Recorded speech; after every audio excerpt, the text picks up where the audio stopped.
दीदी और क्या करूं, मुझे कुछ समझ में नहीं आ रहा है। देखो नियति, अपना घर, अपना पति, अपनी खुशियां इस तरह पवित्रा जैसी गिरी हुई औरत के लिए मत खो। इस घर की औरतें रात में कहीं बाहर नहीं जाती और तुम इतनी देर तक बाहर रही। घूमते घूमते जरा दूर निकल गए थे, इसलिए वक्त का पता नहीं चला। पता है हमें कितनी चिंता हो रही थी।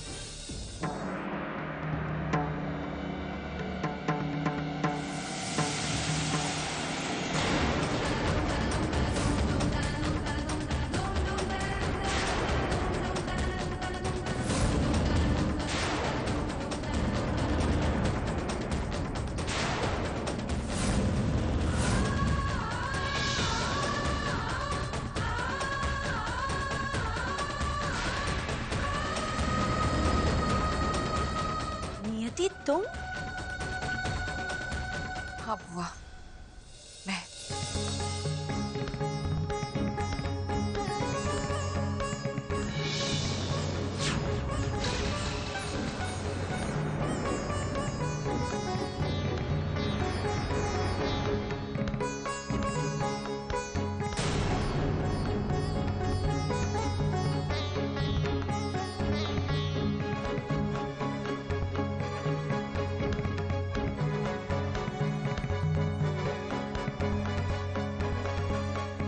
मुझे यहाँ देखकर आप सब लोगों को इतनी हैरानी क्यों हो रही है?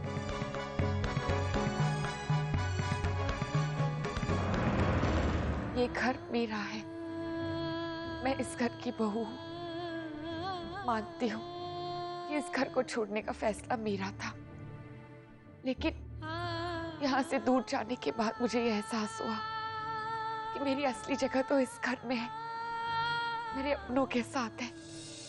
इसीलिए मैं दोबारा वापस चली आई।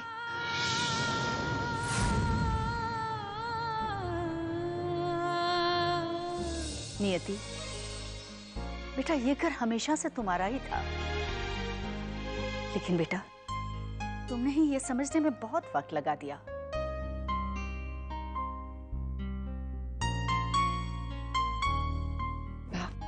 खुश रहो बेटा।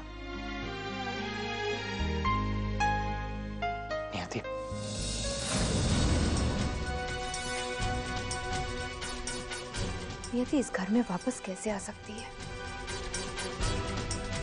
तुम तो जानते हो ना कि इसने हमारे बच्चे को मारने की कोशिश की थी, जिसने तुम्हारे मासूम बच्चे के साथ इतनी बड़ी साजिश की।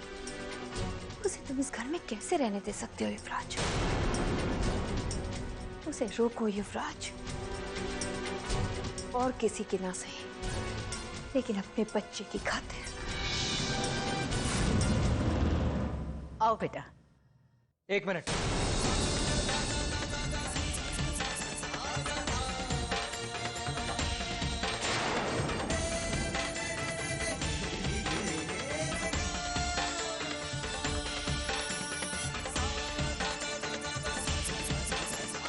नियति इस घर में वापस नहीं आ सकती।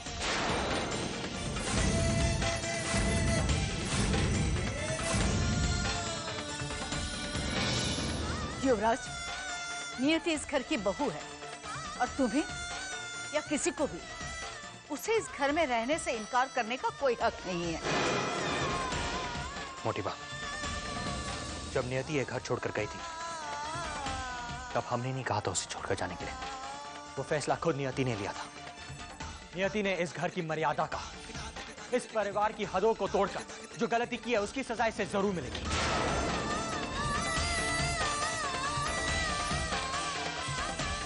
इसने इस घर का हमारा अपमान किया है। हम इसे इस घर में रखकर अपना और अपमान करने की इजाजत नहीं देंगे।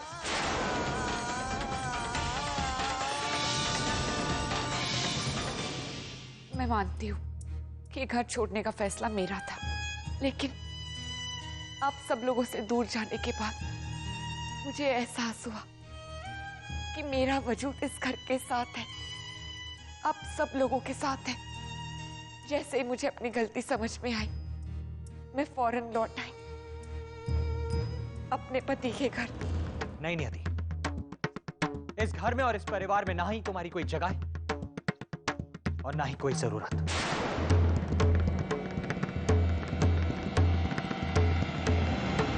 एक मिनट युवराज, तुम मुझे इस घर में रहने से रोक नहीं सकते,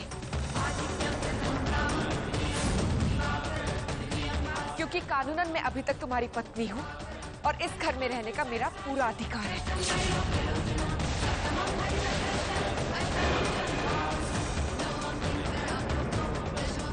ठीक है नियति, तुम इस घर में रह सकती हो जब तक तुम मेरी पत्नी हो, लेकिन सिर्फ तब तक जब तक तुम मेरी पत्नी हो।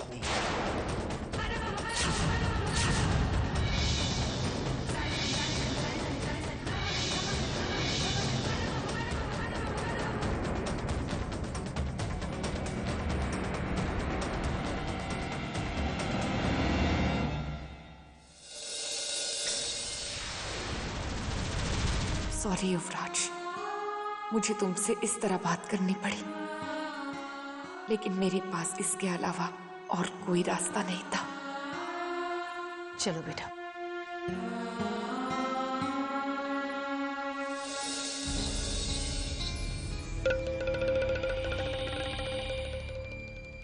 इस घर में रहने वालों को तो फिल्म देखने की जरूरत ही नहीं है। साले आए दिन नए नए तमाशे करते रहते हैं।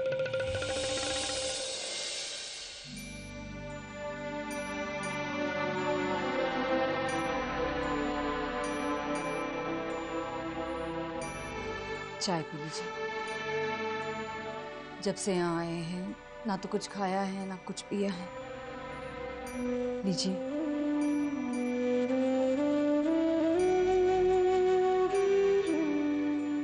बैठो बैठो, लो आदि पियो। नहीं जी,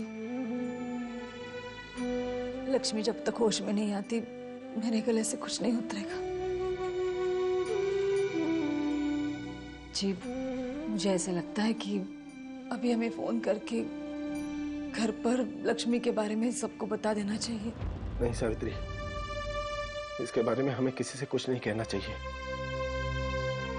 सही मौका देखकर उन्हें सारी बातें बता देंगे। लक्ष्मी की हालत तो ठीक हो जाने दो। और हाँ, इस बार लक्ष्मी चाहे कितनी जिद कर ले, उसे हम अपने साथ ही लेकर जाएंगे। जी।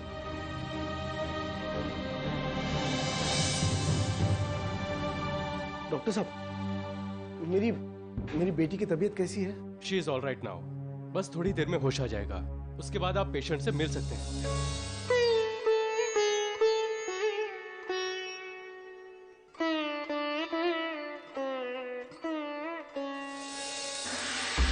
कुछ भी कहो चित्रा, मजा आ गया आज तो। अगर लक्ष्मी के माँ बाप बीच में नहीं आते ना तो उसका आखिरी दिन होता।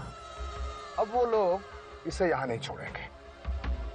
उन्हें पता चल गया है कि अगर उनकी बेटी यहाँ रही तो उसकी जान भी जा सकती है। बस अब तुम ये समझ लो कि ये प्रॉपर्टी हमारी हो गई।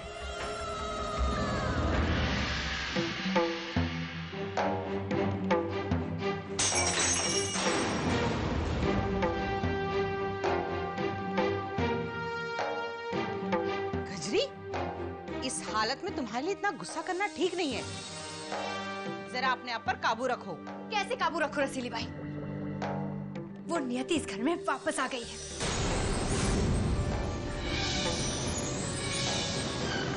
हमारा पूरा का पूरा प्लान चौपट हो गया। अरे आपने उसके तेवर नहीं देखे रसीली बाई? मुझे इस तरह देख रही थी जैसे कच्चा चबा जाएगी। ऐसे तेवर खतरनाक हो सकते हैं मेरी जान। इससे पहले कि वो कोई चाल चले, हमें उसका तोड़ ढूंढना होगा। इस नियति का कुछ पक्का इंतजाम करना होगा। जो भी करना है ना रसीली बाई, हमें जल्द से जल्द करना होगा।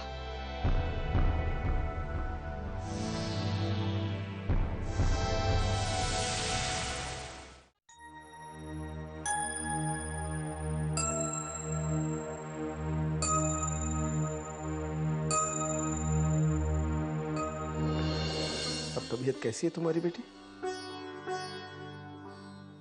अब मैं तुम्हें यहां से सीधे गरोड़िया निवास ले जाऊंगा। नहीं नहीं, मैं तुम्हारी एक नहीं सुनूंगा। तुम्हें चलना होगा हमारे साथ। लेकिन बापूजी, मैं वहां कैसे जा सकती हूँ? लक्ष्मी, अपने बापूजी की बात मान लो। लेकिन अगर मैं आपके साथ चली गई तो मामा मामी, रोहन की प्रॉपर्टी, वो सब मैं संभालूंगा।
प्यार हमको भी है, प्यार तुमको भी है, तो ये क्या सिलसिले हो गए।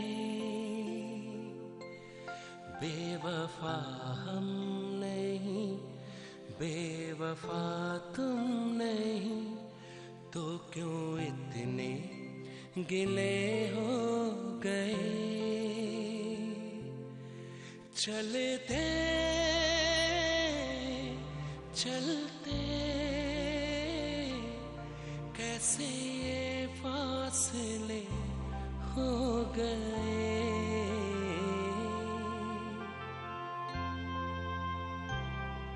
क्या पता कहाँ हम चले।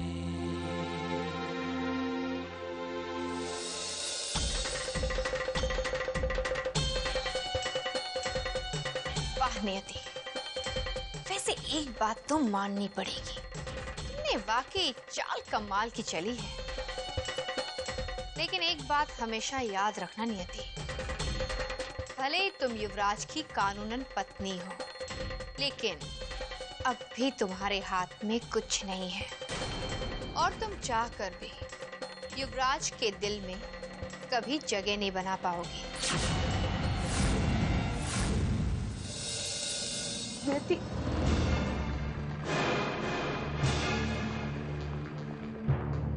अरे दीदी आप देखिए ना, अभी आप ही समझाइए नियति को। मैं इसे कह रही हूँ कि युवराज का गुस्सा दूध में उबाल की तरह है। उसे अगर गुस्से में कुछ कह दिया, इसका मतलब ये तो नहीं है कि ये उसे सच मानकर दुखी होती रहे। इसका भी तो उतना ही हक है ना इस घर पर दीदी। अब आप ही समझाइए इसे। तुम फिक्र मत करो पवित्रा, मैं नियति को सब समझा दूंगी।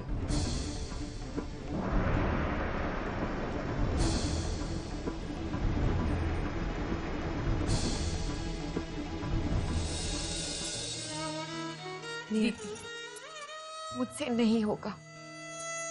मैं अपने लिए कितना भी कुछ भी सह सकती हूँ, लेकिन युवराज को मेरी वजह से ऐसा तड़पते हुए नहीं देख सकती। पागल मत बनो नियति, तुम बहुत अच्छी तरह जानती हो कि युवराज तुमसे बहुत प्यार करता है।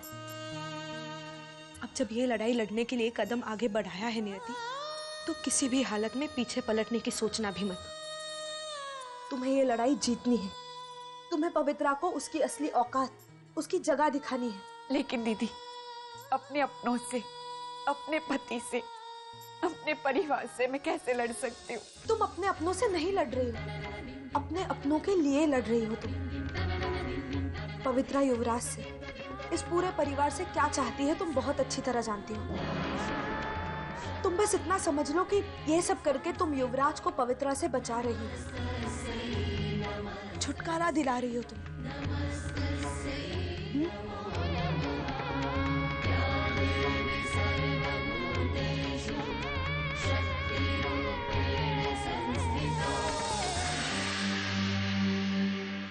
ये दरवाजा अब तुमसे कभी नहीं खुलेगा मिस्टर शर्मा।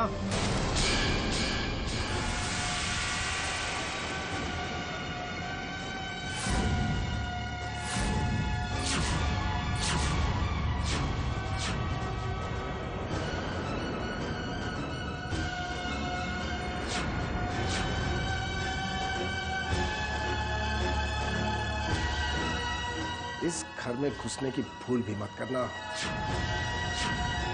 क्योंकि ना ही ये घर तुम्हारा है और ना ही तुम्हें यहाँ रहने का अधिकार है। तुम कौन होते हो हमें रोकने वाले? हमारे पास कोर्ट के ऑर्डर से। एक ऑर्डर मेरे पास भी है। वकील साहब। जी, ये लीजिए, आपके ऑर्डर पे हाई कोर्ट ने रोक लगा दी है।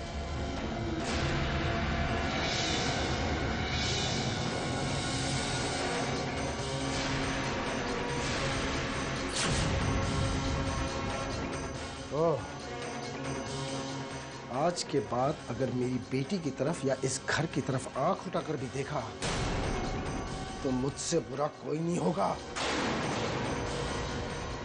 इंस्पेक्टर साहब, यही है वो दोनों जिन्होंने मेरी बेटी को ना सिर्फ फिजिकली और मेंटली टॉर्चर किया, बल्कि उसे जहर देकर जान से मारने की कोशिश भी की। गिरफ्तार कर लीजिए इन्हें। मिस्टर शर्मा, चलिए। मैडम, चलिए।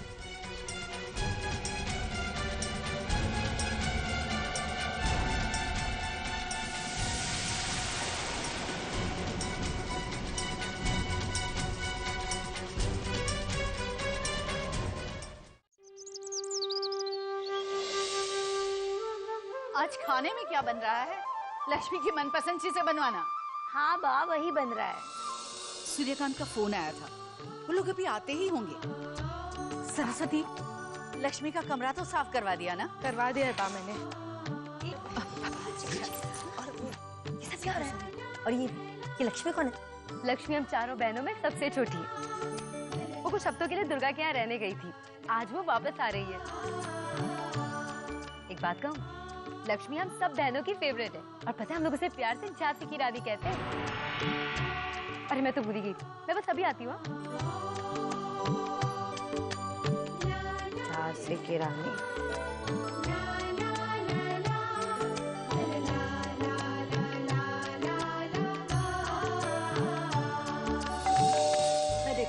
मैं देखती हूँ।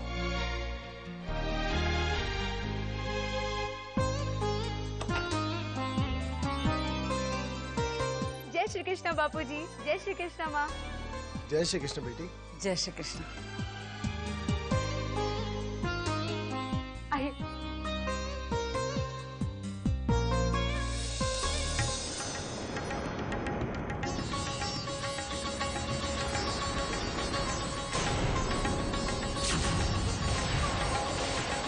क्या हुआ लक्ष्मी?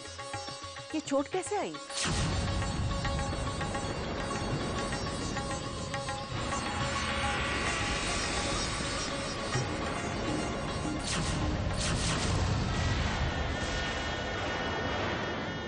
और ये मंगलसूत्र, मांग में सिंदूर,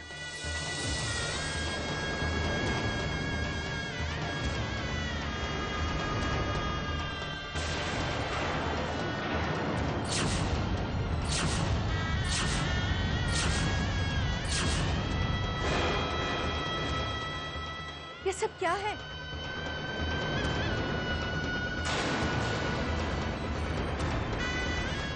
और तुम्हारे साथ ये लड़का कौन है?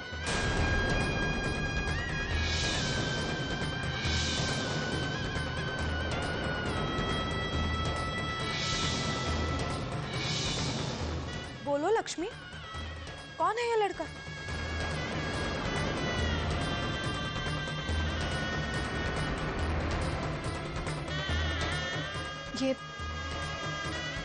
ये रोहन है।